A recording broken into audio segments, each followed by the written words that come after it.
Welcome to the channel Stories of Slavery. Today's story takes us back to the year 1893 and follows the life of Bella Adams, a brown-eyed girl so remarkable that no one, not even the people who ruled over her life, could fully understand what she was capable of. What she carried inside her mind went against logic, terrified those in control, and exposed something that was never meant to be uncovered. This is not only a story about slavery.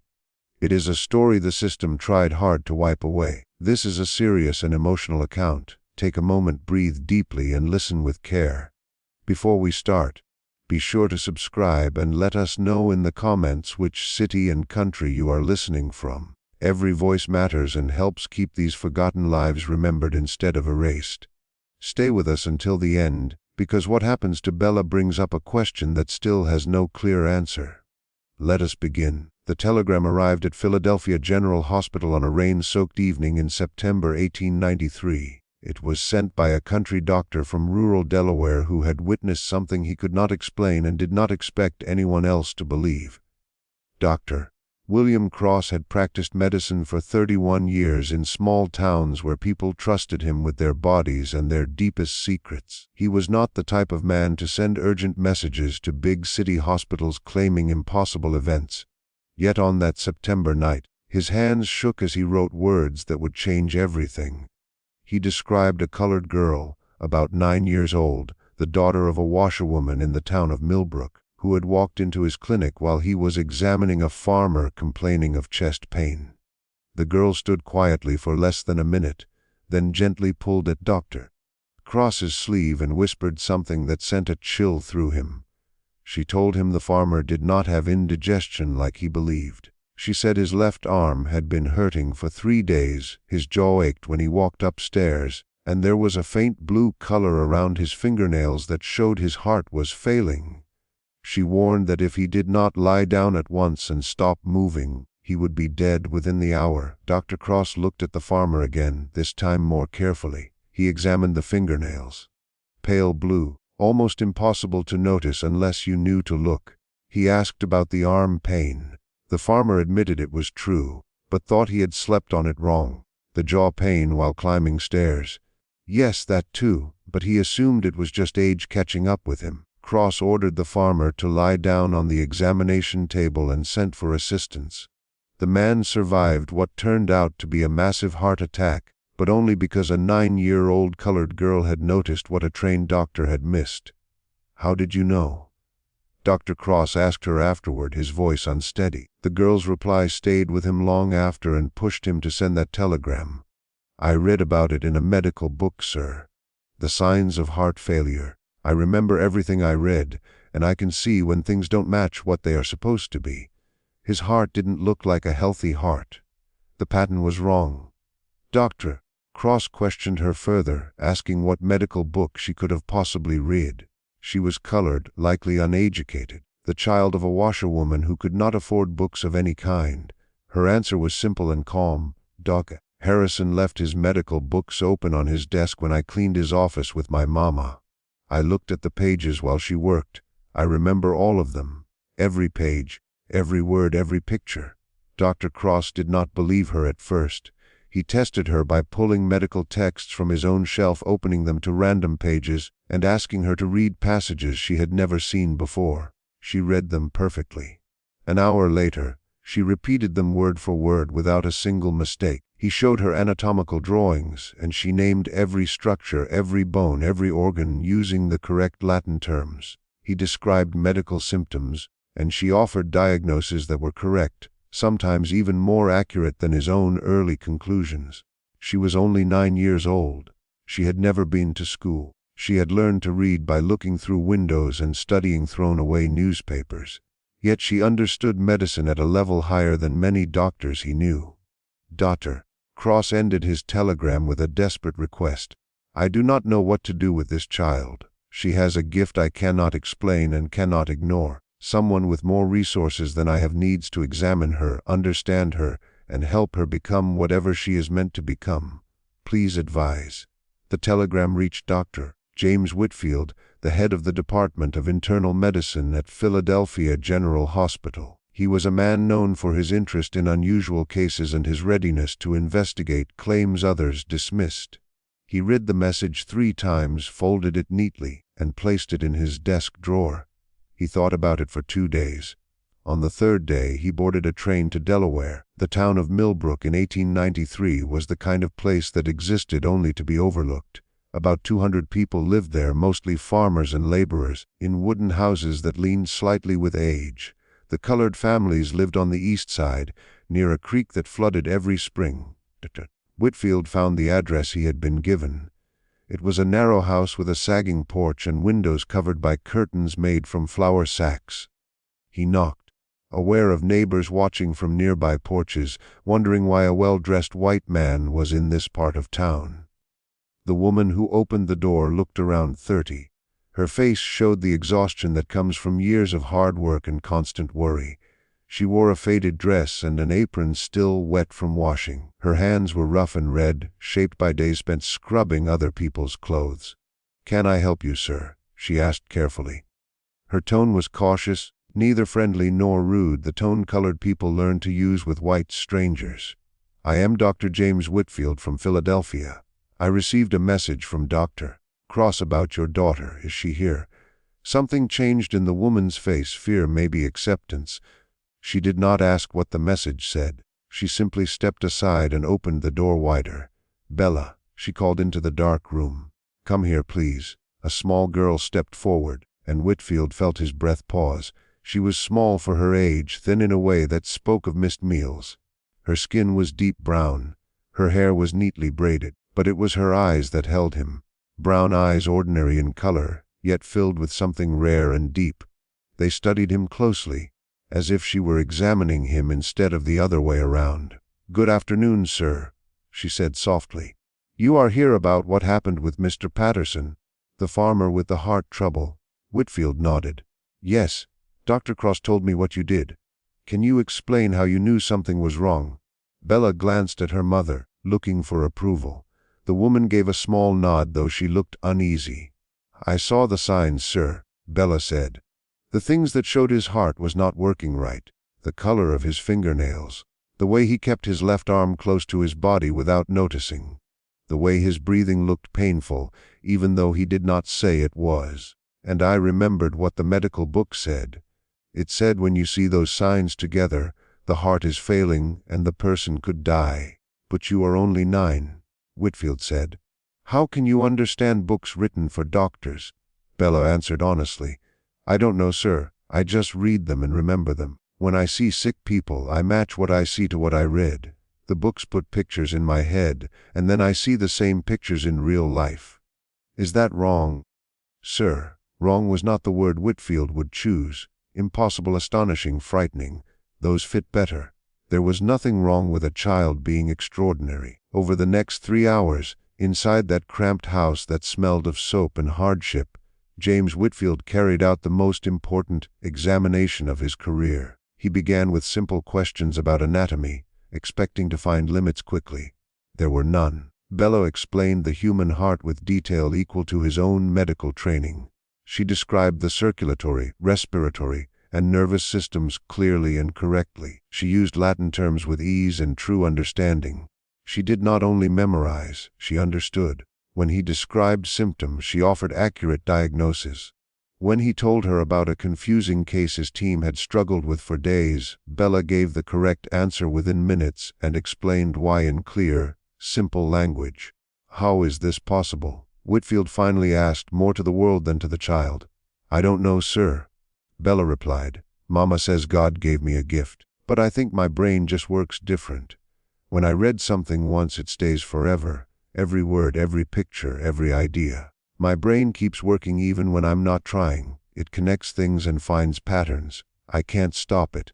Even when I want to forget, I can't. It's all there all the time." Whitfield turned to the mother, who had stood silently near the door the entire time. "Has she always been like this?" he asked. The woman nodded slowly. "Since she was 3 years old, sir. She once picked up a newspaper that someone had thrown away and began reading it out loud. At first, I thought she was just pretending, making random sounds the way children sometimes do. But she wasn't pretending at all. She was truly reading the words. Somehow, she had learned on her own just by watching, mostly by looking through windows, watching other children inside classrooms as she passed by. She taught herself without anyone showing her how, and I still don't understand how she did it. What is her full name? Isabella Grace Adams, sir, but everyone calls her Bella. Mrs. Adams, your daughter has abilities I have never seen before in my entire career. She understands medicine at a level that would be impressive even for a doctor with many decades of experience. In a 9-year-old child with no formal schooling, it is unheard of. I need to study her more. I need to understand how her mind works. I need to help her grow these abilities in the right way. You want to take her away? The fear in her mother's voice was immediate and sharp. No, not unless you agree to it. But I would like to bring her to Philadelphia, with your permission, to examine her more carefully and to begin teaching her properly. She should not be cleaning offices and stealing quick looks at textbooks. She should be learning medicine the right way. She is 9 years old, black, and a girl. There is no medical school in this country that would accept her, sir. Maybe not openly, but there are other ways to learn. Private lessons, access to libraries and laboratories, guidance from doctors who recognize her gift. I can offer those things if you allow me to. Why would you do this, sir? Why would a white doctor from Philadelphia care about what happens to a black girl in Delaware? Whitfield thought carefully before answering. Because I became a doctor to understand the human body and to heal the sick. And your daughter represents something I cannot explain. Something that challenges everything I believed about the limits of the human mind. If I walk away from her and pretend I never saw what she can do, then I fail as a scientist and as a doctor. But more than that, she has a gift that could save lives, real lives. People who might die because their doctors missed something that Bella would not miss. How could I turn my back on that? Grace Adams watched him closely for a long moment, studying him the same way her daughter seemed to study medical books. You are not lying. At least I don't think you are. But you must understand something. Men have made promises to people like us before. They said they wanted to help, and then they used us, experimented on us, showed us off like animals in a show. I will not let that happen to my daughter. I will not allow anyone to turn her into a specimen. If you truly want to help her, then you must promise me something. Promise me she stays with me. Promise me she never becomes property, never becomes an exhibit, never becomes a thing instead of a person. Can you promise that? I can promise to try. That is the honest truth. I cannot control what the world does, but I can control what I do. And I promise you, Mrs. Adams, that as long as I have any power at all, your daughter will be treated as a human being with extraordinary gifts, not as a curiosity or a danger. Grace Adams looked at her daughter, at this strange and wonderful child who saw patterns in the world that others could not see. Bella, baby, what do you want? Bella answered without pausing. I want to learn, Mama. I want to read more books and understand more things. The medicine I know now feels like a tiny piece of something very big. I can feel how much more there is to learn. It's like being very thirsty and seeing an ocean but only being allowed one drop. I want the whole ocean, Mama. I want to know everything. How could a mother say no to that? How could anyone who valued knowledge and human potential deny a mind so hungry to understand? All right, Grace Adams finally said. But I am coming with her. Wherever she goes, I go. That is not open for discussion. Agreed. Whitfield stood and started to offer his hand to seal the agreement, then remembered the social rules that made such gestures difficult. He lowered his hand instead. Can you be ready to travel to Philadelphia within a week? We will be ready, sir.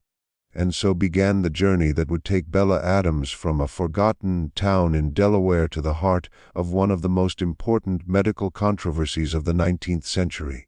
A journey that would challenge everything white America believed about race and intelligence and would demand a painful cost from everyone involved. Philadelphia in 1893 was the second largest city in the nation, a place full of sharp contrasts.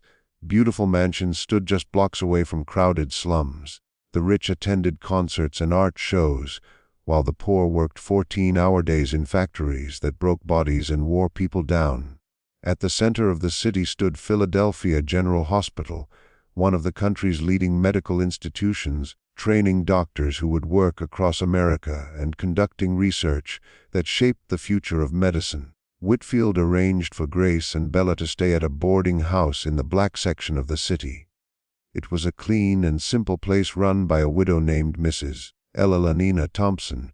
She asked no questions about why a white doctor was paying for a washerwoman and her child to stay there. The situation was unusual, but the payments were steady, and Mrs. Thompson had learned not to question arrangements that came with reliable money. During the first 2 weeks, Whitfield carried out careful tests, recording Bella's abilities with strict scientific detail. He confirmed her near-perfect memory by having her read medical books and repeat them days later without a single mistake. He tested her understanding by asking her to explain difficult ideas in her own words, and often her explanations were clearer than the books themselves. He gave her case studies and diagnostic problems, and her accuracy was over 90%, better than most doctors on his staff. He invited a few trusted colleagues to observe, choosing only those he believed could approach the situation with open minds instead of racial bias. Most were doubtful at first. A black child with medical knowledge equal to a physician sounded impossible. Another trick, another false claim in an age full of fake prodigies. But one by one they examined Bella and left shaken, unable to deny what they had seen. She was not just memorizing words. She was thinking, she was reasoning. She was doing exactly what they did, only faster and more accurately. Dr. Edward Marsh, a professor of anatomy at the University of Pennsylvania Medical School, spent 4 hours questioning Bella about the human body. When he finished, he sat quietly for several minutes before speaking. "James, this is the most extraordinary thing I have ever seen in my career. This child understands anatomy better than half my students. Not just facts, but true understanding. She corrected me twice on things I had wrong. She corrected me. Can you imagine what she could become with proper training? I can imagine it. That is why I brought her here. The real question is whether the world will allow her to become anything at all." Dr. Robert Sullivan, a heart disease specialist, tested Bella's knowledge of cardiac medicine, the field where she had first shown her abilities. He came out of the room looking pale. "She described a case I treated last month, a patient with a rare heart valve problem. She had never seen the patient and never heard me discuss it. But when I explained the symptoms, she named the condition right away. Then she suggested a treatment I had not considered. I checked the medical books afterward. Her idea was correct, more than correct. If I had thought of it sooner, the patient might have recovered more quickly." Sullivan hesitated before continuing. "James, I don't understand how this can be real. Everything I was taught about racial differences in intelligence says this child should not exist. But she does. She is sitting in that room knowing more about heart medicine than doctors who trained for years. What does that mean? It means what we were taught was wrong. Completely wrong. Intelligence does not care about skin color. It never did. We just told ourselves it did because it made our society easier to control. Bella Adams proves that lie. The question now is whether anyone will accept the truth or try to explain her away." As news spread in medical circles about the black girl with impossible abilities, reactions were mixed. Some doctors wanted to meet her themselves. Others dismissed the story as nonsense and refused to look into it. And some saw Bella as a danger that needed to be stopped.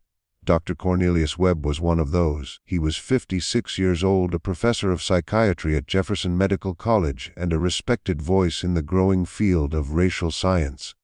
For years, he had built theories about biological differences between races, using skull measurements and brain weight to argue that black intellectual inferiority was natural, not social. His work was used in court decisions supporting segregation, in political arguments against black education, and in scientific papers that treated white supremacy as fact.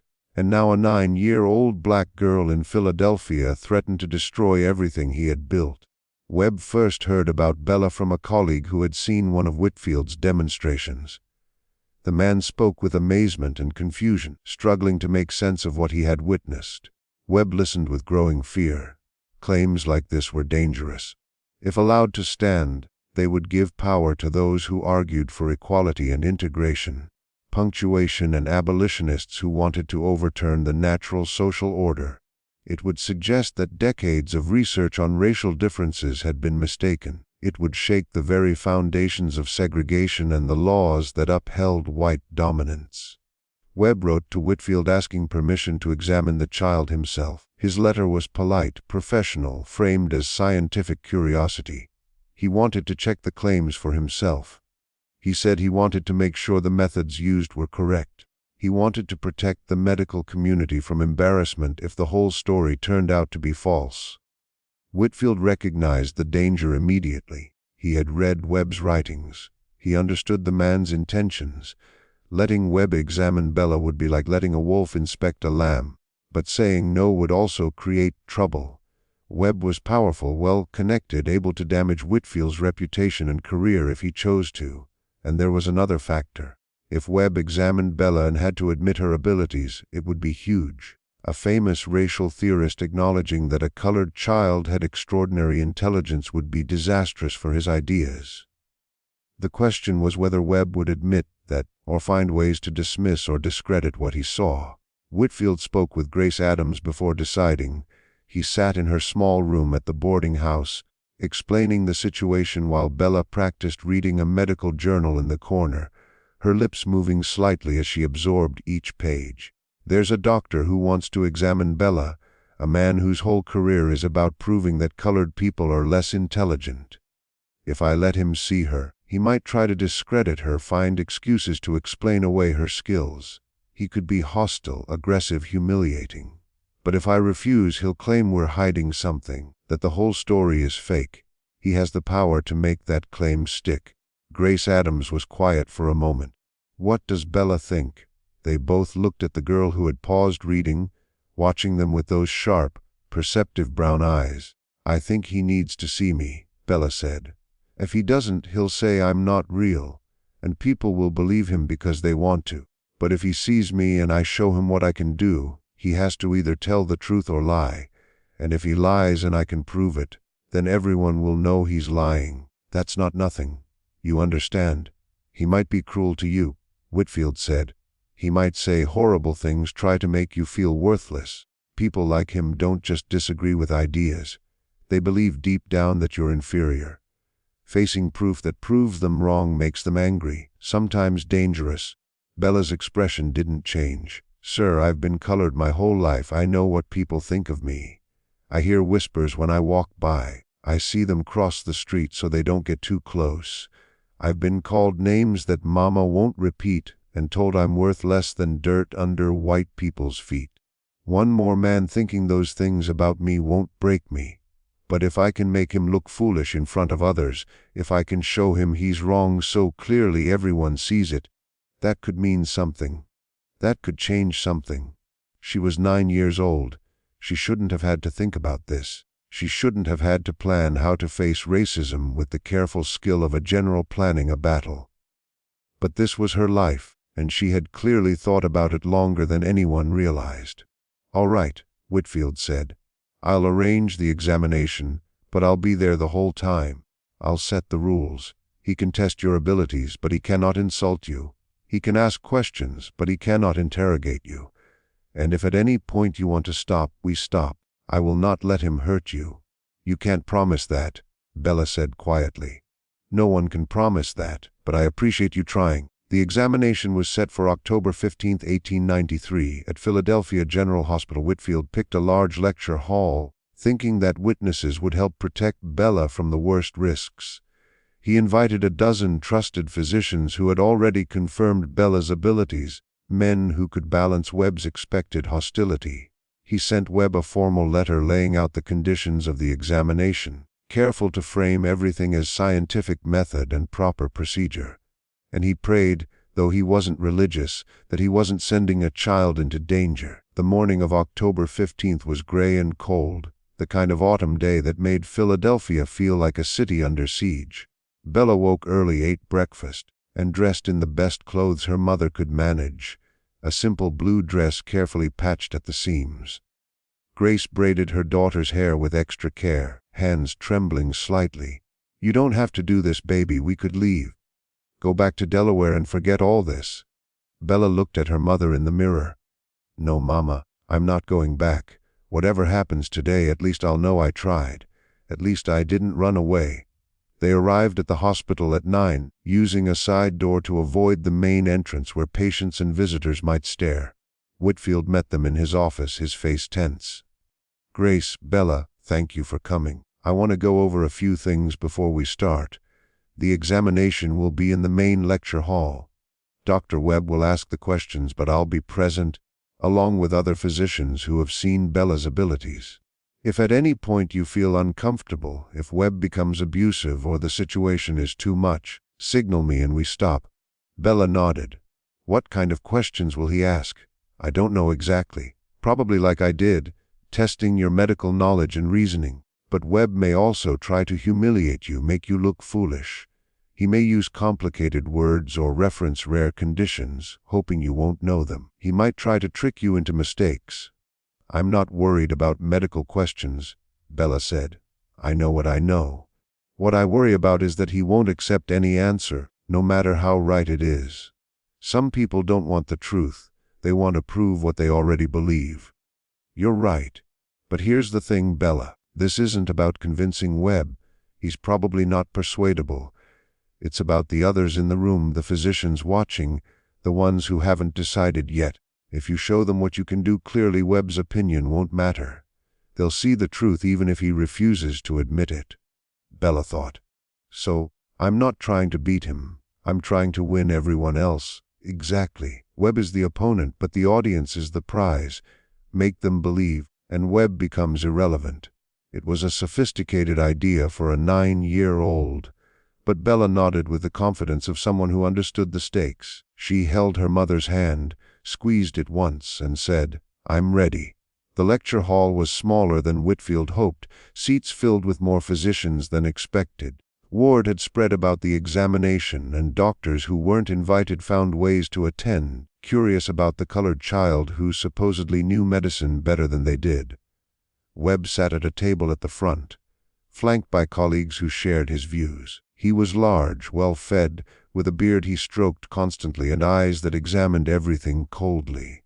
When Bella entered, those eyes looked at her with undisguised contempt. "So this is the supposed prodigy," Webb said, loud enough for all to hear. "She looks like any ordinary Negro child to me." "Dr. Webb," Whitfield said firmly, "please maintain professional conduct. We're here for a scientific examination, not insults." "Of course," Webb smiled, a smile that didn't reach his eyes. "I merely state what I observe. Shall we begin?" Bella was seated in the center of the room so everyone could see her. She looked tiny among rows of white men deciding if her mind deserved recognition. Webb opened a leather folder and pulled out papers. "Let's start with the basics. Can you read, girl?" "Yes, sir." "Who taught you?" "I taught myself, sir." "You expect us to believe you learned to read entirely on your own." "I don't expect anything, sir. You asked a question, I answered. What you believe is up to you." There was a soft murmur. A 9-year-old had calmly parried Webb's condescension. Webb's eyes narrowed. "Let's test that claim." He handed her a medical textbook to a random page. "Read this passage."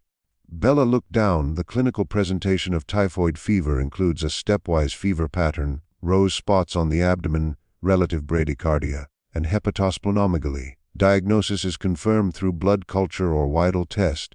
Treatment focuses on supportive care and managing complications, including intestinal perforation and hemorrhage." She read without hesitation, every term correct, her voice steady. Webb checked the text, confirming she had read it accurately. "Now, close your eyes," and Bella closed her eyes. "The typical signs of typhoid fever include a fever that rises step by step, small rose-colored spots on the abdomen, slower than expected heart rate, and enlargement of the liver and spleen. Doctors confirm the diagnosis with a blood culture or the Weidel test. Treatment focuses on supportive care and handling complications such as intestinal perforation or bleeding." Word for word, not a single mistake. Webb's face didn't change, but a small spark flickered in his eyes. Tricks for memorization. Performers of color had been performing parlor tricks for white audiences for generations. That proves nothing about real intelligence. "Then test my mind, sir. Give me a problem to solve, not just something to memorize." Ask me to think. A few doctors in the audience shifted uncomfortably. Bella had just directly challenged Webb, forcing him to either raise the difficulty or admit he was worried about what she could actually do. Very well. Webb picked up a different paper. A patient has intense abdominal pain, fever, and vomiting. Physical exam shows rebound tenderness and muscle guarding. What is your diagnosis and what would you recommend? Bella thought for about 5 seconds. The symptoms indicate peritonitis, probably from a ruptured appendix. Given how sudden this is, I would suggest immediate surgical consultation. Waiting increases the risk of death significantly. The infection can spread through the abdomen and cause sepsis. Acting quickly is essential. Webb glanced at his colleagues. They nodded slightly. The answer was correct, but that's an easy case. Any medical student could have reached the same conclusion. Then give me a harder one, sir. The direct challenge made Webb's face flush. He was not used to being confronted by anyone, much less a child of color. He shuffled through his notes, choosing a case he had carefully prepared to stump her. A 45-year-old man reports gradual weakness over several months, trouble swallowing, double vision that worsens as the day goes on, and drooping eyelids. Physical exam shows no problems with sensation. What is your diagnosis? The room became completely silent. This was no ordinary case. This was a disorder that even many experienced doctors struggle to identify, a rare condition recently described in medical literature. Bella's eyes went distant, the way they always did when she scanned her mental library, connecting patterns and matching symptoms to conditions she had studied. The ongoing weakness with no sensory problems suggests a disorder at the connection between nerves and muscles, not in the nerves themselves. The double vision and eyelid drooping that worsen during the day show muscle fatigue. Trouble swallowing shows bulbar muscle involvement. This pattern fits myasthenia gravis, a condition where nerve signals to muscles are impaired. Webb stared at her. Silence filled the room. She was right. Not just right, but right in a way that showed true understanding of neurological principles. Not memorized symptoms, but reasoning through a diagnosis. How do you know about myasthenia gravis? Webb demanded. It was only described a few years ago. I read Dr. Jolly's paper from 1895. She paused. No, wait, that's not correct. Dr. Jolly's paper isn't published yet. I read about cases that match this pattern in older sources and recognized the syndrome. The formal name I must have seen somewhere else, perhaps in Dr. Herb's work. Every doctor in the room understood immediately what had happened. Bella hadn't just diagnosed a rare disorder correctly, she had shown knowledge of current medical literature, even research not widely published. And she caught her own error about the dates, proving her knowledge was active and self-checking, not just passive memorization. This proves nothing, Webb said, but his voice sounded weaker. She must have been coached. Clearly someone trained her to recognize cases and recite prepared answers. This is performance, not intelligence. If I've been coached, Bella said quietly, then ask me something nobody could have prepared me for. Describe a patient you saw recently, one you haven't talked about with anyone, and let me try to help you figure out what was wrong. The room held its breath. Webb's face turned redder and redder. He was trapped. If he refused, he'd look afraid to be challenged by a child. If he accepted and she succeeded, his argument about coaching would collapse. Very well. Webb's voice was tight with restrained anger. 3 weeks ago, I examined a patient with these symptoms. He described a middle-aged woman with a mix of seemingly unrelated problems: joint pain, skin rashes, kidney issues, and episodes of confusion. He described the symptoms in detail, watching Bella's face for any sign of doubt. Instead, he saw concentration, deep focus, that distant expression that meant she was mapping patterns in her brilliant mind. Joint pain and skin issues, especially a butterfly-shaped rash on the face, combined with kidney problems and neurological symptoms, suggest systemic lupus erythematosus. It's an autoimmune disease where the body attacks itself. The confusion could be caused by lupus affecting the brain directly or kidney failure affecting thinking. The rash. Webb stopped. His face went pale. I didn't mention a rash. You said skin findings, sir. From case studies I've read, patients with these combinations often have a specific facial rash. I assumed you observed it. Did you? Webb stayed silent. His silence confirmed what everyone realized: the patient did have the rash. and Bella had deduced a symptom he hadn't mentioned, showing her understanding of the disease pattern. Whitfield leaned forward. "Dr. Webb, would you confirm whether Bella's diagnosis matched your conclusion?" Webb's voice was faint. "The diagnosis was correct. The patient has lupus." A murmur spread through the room. Doctors turned to each other amazed. A 9-year-old girl of color had not only matched a senior physician on a complex case, but had identified a symptom he hadn't mentioned, proving understanding far beyond memorization. She was actually thinking about medicine at a level most medical students only reach after years of study. Webb stood suddenly, chair scraping the floor. "This proves nothing. One lucky guess does not show intelligence.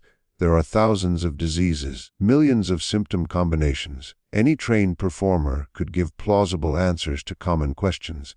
What we've seen today is an entertaining trick, nothing more." "Sir," Bella said, her voice cutting through his bluster, "if this is just a trick, then you should be able to find gaps in my knowledge. Ask me something obscure, something nobody could prepare me for. I will answer correctly or I won't. If I fail, you're right, I am a fraud. But if I answer, you should consider you might be wrong about me, and wrong about people who look like me." The simplicity and directness of the challenge enraged Webb. His face purpled, hands clenched, and then he said something that would change Bella's life forever.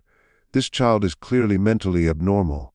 Her abilities, if they exist at all, are signs of a diseased brain, not true intelligence. I have seen this in certain black subjects before. Abnormal development that produces isolated skills at the cost of general mental stability. She should be studied in a proper facility, not paraded like a showpiece." "What are you suggesting?" Whitfield asked, rising. "I suggest this child needs psychiatric evaluation, that her condition requires proper scientific study in a controlled setting. Leaving her with her clearly inadequate mother risks both the child and the public." He turned to the room. "Gentlemen, if this child has unusual mental abilities, we need to study them. And if, as I suspect, her skills are symptoms of an underlying disorder, we must protect her from exploitation and safeguard the public. I move that we place her in a suitable institution for observation and study." Whitfield moved in front of Bella protectively. "You can't be serious. You want to institutionalize a child because she's smarter than you. I want to protect a potentially dangerous abnormality from causing harm. There's a history of instability in black children. This child's unusual abilities may indicate." Grace Adams, who had been silent at the back of the room, pushed through the crowd and stood between Webb and her daughter. "You will not touch my child." Her voice shook with fury and fear. "You will not take her anywhere. I do not care how many letters you have after your name or how many books you have written. Bella is my daughter, and I will die before I let you lock her up in a place where you can examine her like an animal." "Mom," Webb said with forced patience, "you do not understand the scientific importance. I understand that you looked at a little girl who just proved she is smarter than you, and your first reaction was to try to lock her away where no one would ever have to admit you were wrong. I understand that completely." The room had sunk into total chaos. Doctors were shouting over one another, some backing Webb's plan, others furious at it. Whitfield tried to restore some sense of order while also shielding Bella and Grace from Webb's supporters. In the middle of all this, Bella sat quietly in her chair, watching everything with those deep brown eyes that had already seen too much, understanding perhaps more than anyone else that this was just the start, that men like Webb would not stop at a single failed attempt to undermine her, that her remarkable mind made her a target, and that she would have to fight for her right to exist for the rest of her life. The examination ended with no clear resolution. No official recommendation for institutionalization was made, mostly because Whitfield and his supporters threatened to expose the whole affair if Webb pressed his plan. But the battle lines had been firmly drawn. Webb left the hospital that day determined to eliminate the threat that Bella Adams posed to everything he believed in. He didn't yet know how he would accomplish it, but he was certain he would. Men like Webb always found ways to destroy what they could not tolerate. It took him 3 months to figure out the exact method, and when he finally acted, neither Whitfield nor Grace, nor Bella herself would see it coming until it was far too late. The 3 months after the examination were the quietest that Bella Adams would know for years. Whitfield organized for her education to continue privately, bringing in doctors and teachers willing to educate a colored child despite the social difficulties. Bella absorbed medical knowledge with the same intense hunger she had always shown, reading textbooks meant for children far older than her. She watched surgeries from behind screens where patients couldn't see her. She learned the practical skills that would turn theory into real ability to heal. Grace found work as a seamstress in the colored section of Philadelphia, earning enough to help cover the family's expenses. She watched her daughter grow more confident, more certain of herself, achieving something neither of them had dared to imagine possible. For a few fleeting months, it seemed like perhaps the world would allow Bella Adams to become all that she was capable of being. But Dr. Cornelius Webb had not forgotten. He had not forgiven the humiliation he had suffered in that lecture hall, and he had spent those 3 months building a case that would utterly destroy Bella Adams. On January 8, 1894, Webb published an article in the American Journal of Psychiatry titled Aberrant Mental Development in Negro Subjects, a supposed case study in pathological savantism. The article described Bella without naming her, referring to her only as Subject B, a female Negro child of roughly 9 years. It acknowledged her apparent abilities while twisting their meaning completely.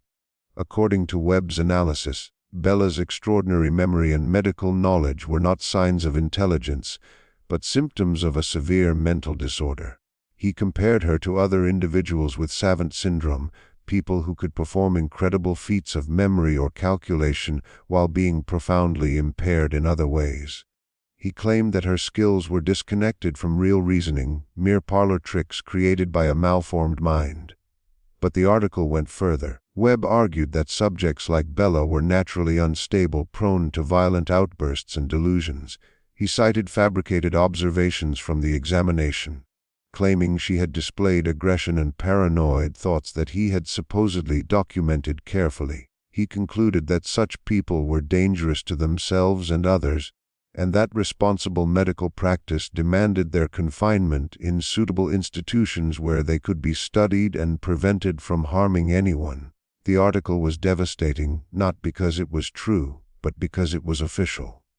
Once it appeared in a respected medical journal, it became part of the permanent record. Future doctors would read Webb's analysis and accept it as fact. Bella Adams would be defined not by her abilities, but by Webb's false depiction of her supposed mental disorder. Whitfield learned of the article 3 days after its publication, when a colleague handed him a copy with an expression of sympathy and worry. He read it in his office with mounting horror, understanding immediately what Webb had done. This wasn't science, this was assassination, a calculated attempt to destroy a child's reputation and justify whatever steps Webb intended to take next. Whitfield rushed to warn Grace and Bella, but he was already too late. The men arrived at 40 Odard AM on January 12, 1894, 4 of them, large and efficient, carrying papers signed by a judge declaring Bella Adams a danger to herself and others, subject to immediate commitment to the Pennsylvania State Hospital for the Insane.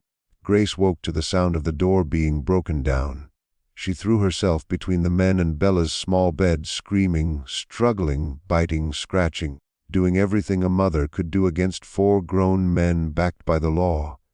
They shoved her aside as if she were nothing. One of them held her down while the others seized Bella, still half asleep, calling out for her mother. "Mama, Mama, what's happening?" she cried. "It's all right, baby." Grace's voice broke through even as she struggled against the men pinning her. "It's going to be all right. Don't fight them, baby. Don't give them a reason to hurt you. Mama will find you. Mama will come for you. I promise. I promise?" They carried Bella out into the freezing January air, barefoot and dressed only in her nightgown, her screams echoing through the boarding house as neighbors watched from doorways, too afraid to intervene. Helping a colored child against white men with legal papers would bring ruin upon themselves. Mrs. Thompson came to Grace after the men had left, helping her up and holding her as she sobbed. Grace's face was bruised from being struck. Her wrists were raw from struggling. But the physical pain was nothing compared to the knowledge that her daughter had been taken, and she had been powerless to stop it. "They took her. They took my baby," she whispered. "I know, honey, I know. What do I do? How do I get her back?" "I don't know," Mrs. Thompson said, holding her tight. "But we'll figure it out. We'll find someone who can help." Grace thought of Whitfield, the white doctor who had promised to protect Bella. She had trusted him, believed his word. And now her daughter was gone, taken in the night like a criminal, like property, like something less than human. She would find Whitfield. She would demand answers. And if he couldn't help her, she would find another way. Grace Adams had made a promise to her daughter, and she intended to keep it, no matter the cost. The Pennsylvania State Hospital for the Insane sprawled across 600 acres west of Philadelphia, a complex of Gothic buildings more like a medieval fortress than a place of healing. Built 50 years earlier under noble intentions and the Kirkbride Plan, which claimed architecture itself could cure mental illness, decades of overcrowding, neglect, and poor funding had turned it into something far darker. Patients were warehoused, not treated. The violent were chained, the difficult sedated, and those who entered rarely left except in coffins. Bella arrived at the hospital in a locked wagon, still in her nightgown, barefoot, her feet numb from the cold January air. She had stopped crying during the ride, her mind working through the fear, trying to understand what was happening and how she might survive. She knew about this place. She had read about asylums in medical texts, about the treatments, about the conditions patients endured. That knowledge should have terrified her more than ignorance, but instead, it gave her something to hold on to. Knowledge was power. Understanding was survival. If she knew what they might do, she could prepare herself. She could endure. They processed her like cargo, assigning her a number instead of using her name, noting her weight, height, and approximate age in a ledger with thousands of others. They cut her hair short, easier to maintain in a place where bathing was rare. They dressed her in a gray institutional gown that hung loosely on her small frame. She was placed in the colored ward, separated from white patients just as the outside world separated them. Her room was small, about 8 feet by 8 feet, with a narrow bed bolted to the floor, a bucket in the corner for waste, and a single barred window. There was no heat, the stone walls were cold and damp, the door locked from the outside. Bella sat on the bed, pulling her knees to her chest, reciting medical texts in her mind. It was the only way she knew to remain sane. The only way to remind herself that she was more than what they saw when they looked at her. She was not crazy. She was not dangerous. She was a girl with a gift, locked away because it frightened them. She would survive this. She would find a way out, and someday she would make them answer for what they had done. Dr.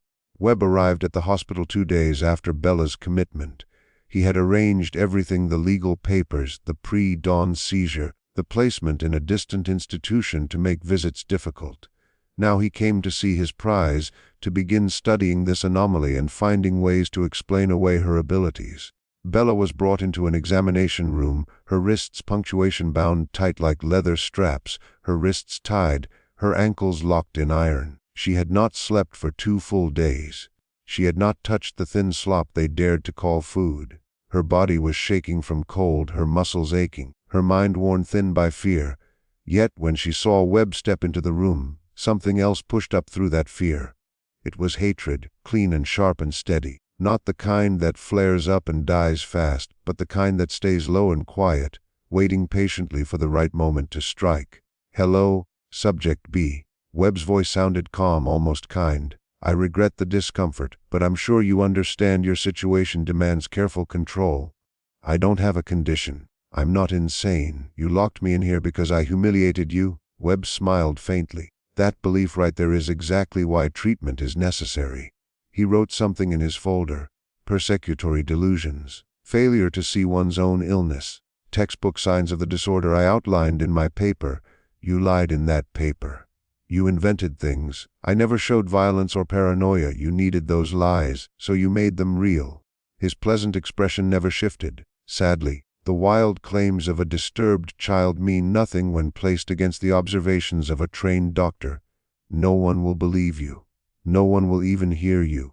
You will vanish in this place, Subject B, and I will study you until I fully understand how your flawed brain creates those tricks you perform. Then I will publish my work and finally prove that Negro intelligence is a contradiction." In the weeks that followed, Webb put Bella through endless tests and procedures. Some looked like proper medical exams, measuring her skull, checking reflexes, writing down every detail of her body. Others existed only to crush her. He kept her awake for days and then tested her thinking, hoping exhaustion would dull her mind. He forced her to solve problems while shocking her with electricity, plunging her into ice baths, or making her stand for hours in painful positions. He wanted proof that her abilities were weak, easily broken, signs of illness instead of real intelligence. Bella endured. There was no other option. She gave him nothing.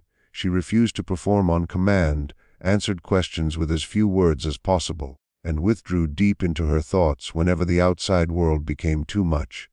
During the worst moments, she silently recited medical books she had read, clinging to the familiar language as proof that she was still herself no matter what they did to her body. And she watched. She learned the patterns of the hospital, which guards were careless and which were cruel, which nurses showed small kindness and which felt nothing at all. She memorized schedules, noted weak points, and built a complete map of the place inside her mind, more detailed than any drawing. Bella Adams was not only surviving, she was planning, she was waiting. And when her chance arrived, she would be ready. Grace Adams spent the first week after Bella was taken trapped in grief and fury. She went to Whitfield, who was horrified by the situation but frozen by legal rules. The commitment papers were valid. Webb had followed procedure. To fight it, Grace would have to prove Bella was not ill, which meant outside doctors, something Webb had made nearly impossible. She went to lawyers, but none would help a colored woman trying to free her child from an asylum. The law, they said, gave doctors the power to lock up dangerous patients. Courts trusted medical judgment. Without proof of fraud or corruption, there was nothing to do. She went to newspapers, hoping public attention would force action. Editors showed no interest in stories about colored children in institutions. Those stories made readers uneasy. They did not sell papers. After 2 weeks of closed doors, Grace stopped trying to work within the system. The system had stolen her daughter. The system would never return her. So Grace decided to go around it, through it, over it, whatever it took. She began by getting a job at the hospital. Using a false name, she applied as a cleaning woman, claiming to be a widow from Delaware searching for steady work. The hospital was always short of staff, always eager to hire colored women for the hardest jobs white workers refused. They hired her quickly, placed her in the colored wards, and just like that, Grace Adams was inside the walls that held her child. It took 3 days to find Bella. The hospital was enormous. Records were messy, patients were many, and people were moved constantly with little documentation. Grace searched carefully, cleaning every ward she was assigned, asking quiet questions, piecing together where patients were kept. On the 3rd day she found her. Bella was housed in a room in the east wing of the colored women's ward, an area reserved for patients labeled difficult or needing special watch. Grace could not approach openly. Guards' rules and paperwork would expose her, but she could clean the hallway outside Bella's room. She could mop the same stretch of floor again and again, waiting for a moment when no one noticed. That moment came on her 4th night. The guard had fallen asleep. Nurses were busy with a crisis far down the ward. Grace stepped to Bella's door, pressed her face to the small barred window and whispered, "Bella, baby, it's Mama." Inside, a figure stirred. Bella's face appeared, thin and worn but alive, still her daughter beneath the harsh haircut and sunken cheeks. "Mama." Oh God, Mama, you found me. "I promised I would, baby, I promised." Bella cried silently, tears sliding down her face. "Mama, they hurt me.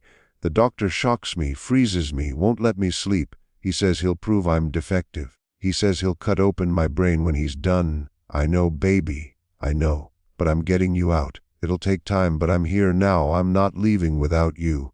"How? How can you get me out of here?" "I don't know yet. But I will find a way. You just have to hold on a little longer. Can you do that?" Bella's jaw set, the sharp mind that defined her flashing in her eyes. "I can hold on, Mama. I've been watching. I've learned things about this place.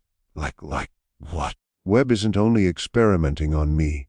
He does it to many patients, mostly colored ones. He takes them to the basement. Some never come back. Staff talk when they think no one important is listening. They call it the Special Research Program. It's secret. It's not written anywhere. And I think it's illegal. Grace's thoughts raced. Illegal experiments meant leverage. Evidence meant power. It meant a way to destroy Webb and force the truth into the light. Baby, can you learn more without putting yourself in danger? Mama, I'm already in danger. At least this way it means something. They spoke only a few more minutes before footsteps approached and Grace had to move away. But in that short time a plan took shape. Grace would gather proof from outside, speaking to families, recording what she saw. Bella would gather proof inside, using her memory to store every detail. When they had enough, they would expose Webb and make him answer for every moment of pain he caused. The months that followed were a careful balance of survival and quiet investigation. Grace worked her cleaning job, gaining trust, learning secrets. She discovered Webb's special research had been running for 3 years, using colored patients for experiments that would never be approved, lobotomies without consent, drugs tested with no concern for harm, procedures meant to measure pain and terror. Administrators knew and ignored it because Webb brought money and status. Survivors were transferred far away or released too broken to speak. Those who died were buried in unmarked graves on hospital land. Bella endured Webb's continued tests while recording everything. Names of patients taken below. Dates, times, conversations remembered word for word. She built her case piece by piece, waiting. That moment came in April 1894, 4 months after Bella was committed. Grace contacted a journalist, Samuel Morrison, a colored reporter for a Philadelphia paper serving the Negro community. At first he doubted her. Stories of asylum abuse were common and hard to prove. Then Grace showed him what he could not ignore. A list of 47 names, patients admitted over 3 years who were never seen again. Families who had received death-colored men and women had been admitted for minor conditions and then disappeared into Webb's secret research program. Morrison began looking into it. He spoke with families. He went through records. He noticed patterns that confirmed what Grace and Bella had already found. Patients admitted under suspicious circumstances, transfers that were never recorded, deaths that were never properly investigated. He wrote a story and sent it to his editor. The editor hesitated to publish. This was a white institution, a respected doctor, influential people who would not like having their secrets revealed. Publishing it could cause trouble, lawsuits, maybe even violence, Morrison said. He warned he might take it to other newspapers.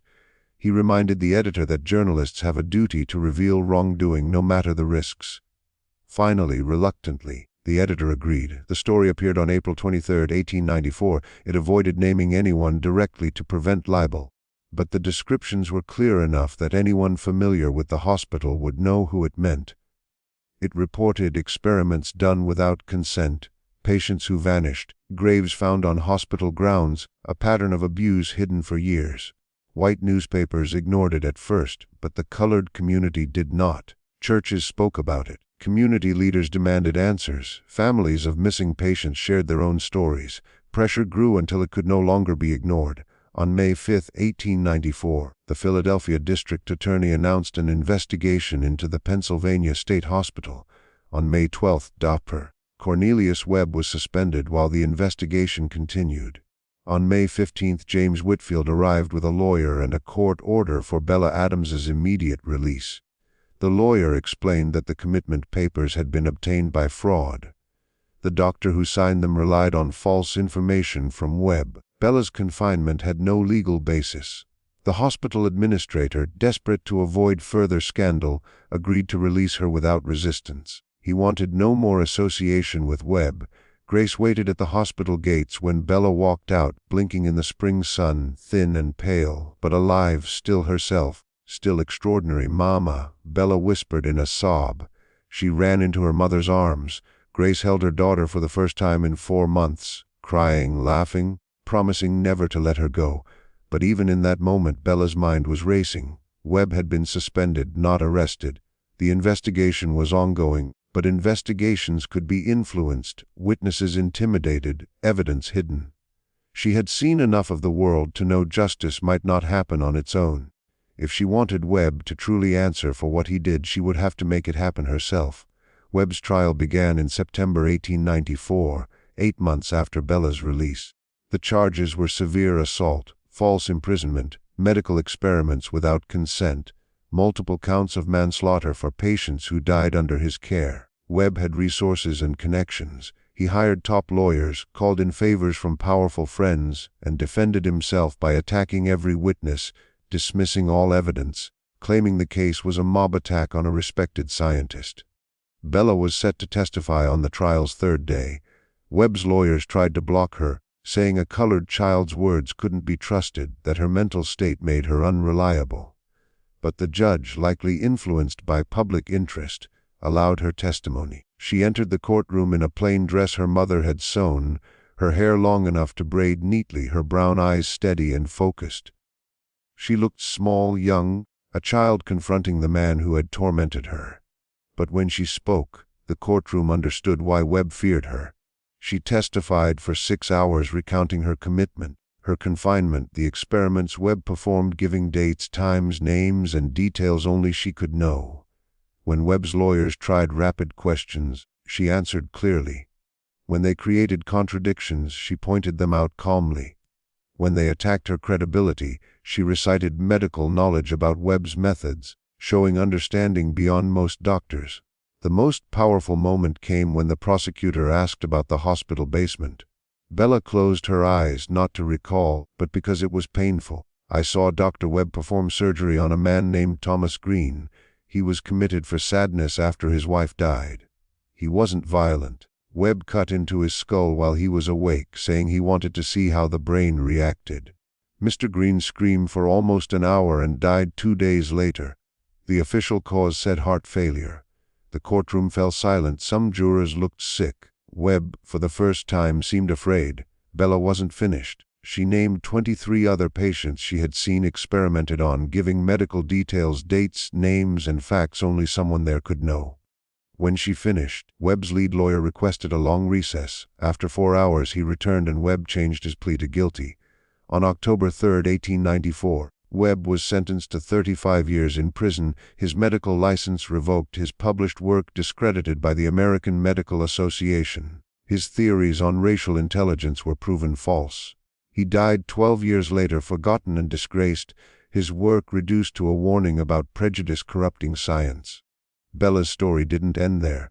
After the trial, she became a symbol she never asked for. Newspapers that had ignored her now wanted stories. Doctors who dismissed Webb's experiments now wanted to study her. Reformers pushed her as proof of colored people's abilities.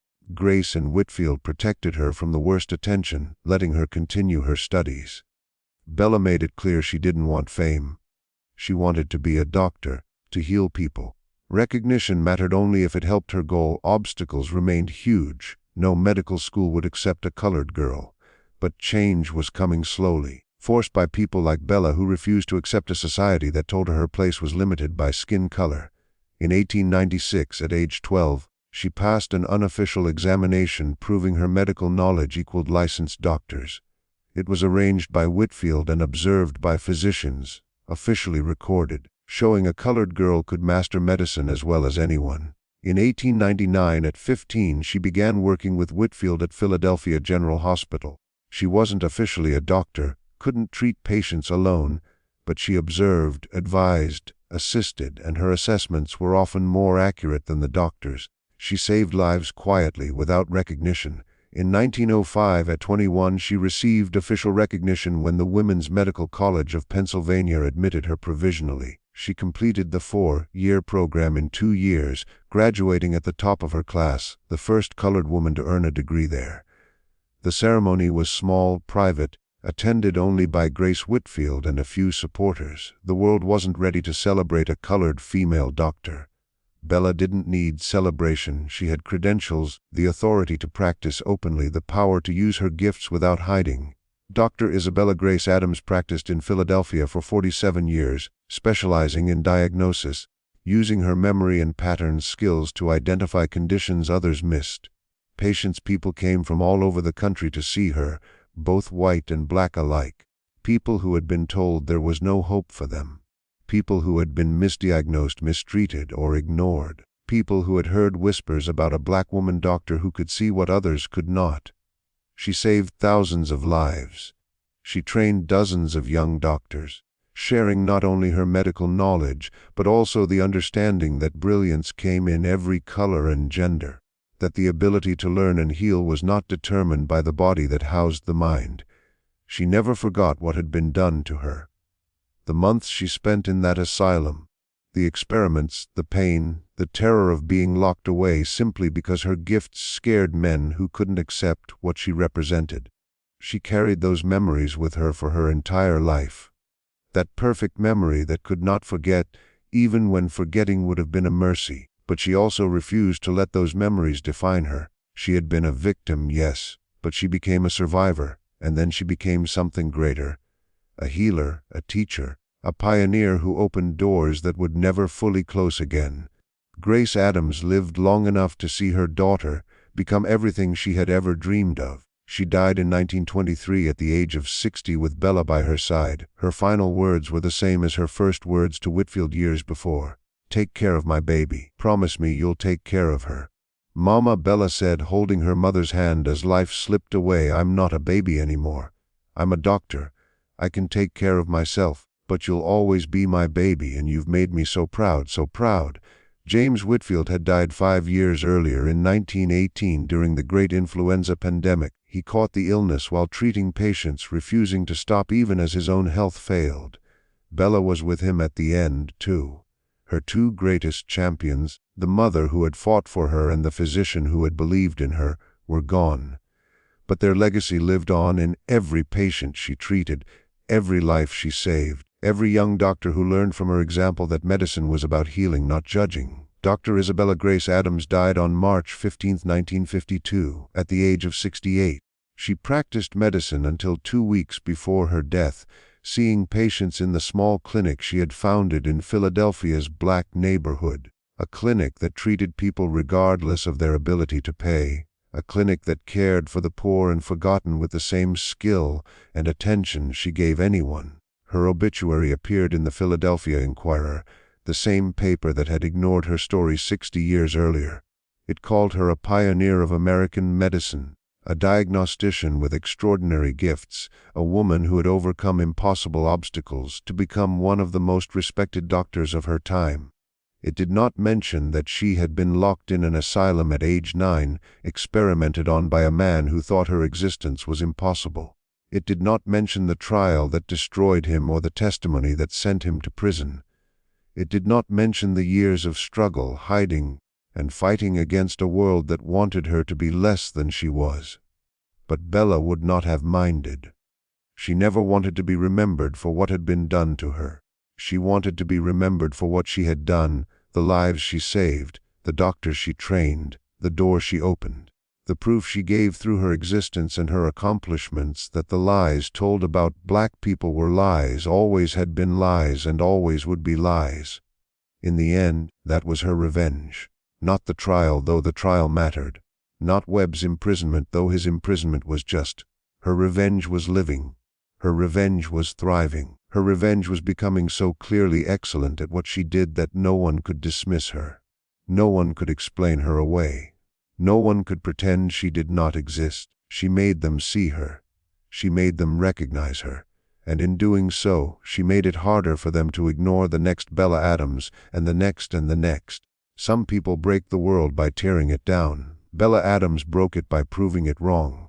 So what can we learn from Bella Adams's story? What does her life teach us today? More than 100 years after that telegram arrived at Philadelphia General Hospital describing a black girl who could see what trained doctors could not, maybe the lesson is simple. The world is full of extraordinary minds in ordinary bodies. Gifts wrapped in forms that prejudice teaches us to overlook. Every time we assume someone cannot do something because of how they look, where they come from, or what category we have put them in, we risk losing exactly the kind of brilliance humanity desperately needs. Or maybe the lesson is harder: fighting injustice takes more than being right. Bella was right about her talents, right about her worth, right about her humanity. But being right was not enough. She had to survive first. She had to endure things that would have broken most people. She had to play a long game, collecting evidence, building alliances, waiting for the moment when her truth could finally be heard. Justice does not happen automatically. It must be fought for, bled for, sometimes waited for through years of suffering.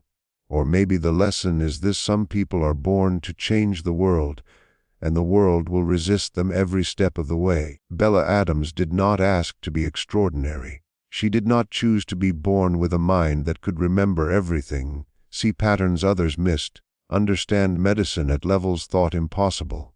That gift was given to her, and with it came a burden she never wanted. The burden of being proof that the comfortable lies people told themselves were false. The burden of threatening an entire society built on the idea of her inferiority. The world punished her for that. It locked her away, it tried to break her, it almost succeeded. But she survived anyway. She persisted anyway. She became what she was meant to become anyway. And by doing so, she made it possible for others to follow. That is what heroes do. Not the heroes of myths who slay dragons with magic swords. The real heroes are the ones who face systems designed to destroy them and refuse to be destroyed. The ones who keep fighting when all seems hopeless. The ones who prove through their existence that the limits we place on human potential are artificial, unfair, and wrong. Bella Adams was 9 years old when she diagnosed a heart attack a trained doctor had missed. She was 9 years old when she was told her abilities were impossible because of the color of her skin. She was 9 years old when she was locked in an asylum for the crime of being too brilliant. And she was 68 years old when she died, having spent her adult life proving that the people who tried to destroy her were wrong about everything that mattered. That is not a tragedy. That is a triumph that cost more than it should have, that required more suffering than anyone should have to endure, that took longer than justice demanded, but a triumph nonetheless, because in the end Bella Adams achieved the only revenge that truly matters. She won by living, she won by thriving. She won by becoming undeniable, and the men who tried to stop her are remembered only as villains in her story, footnotes in the history of a woman who changed the world by refusing to be less than she was.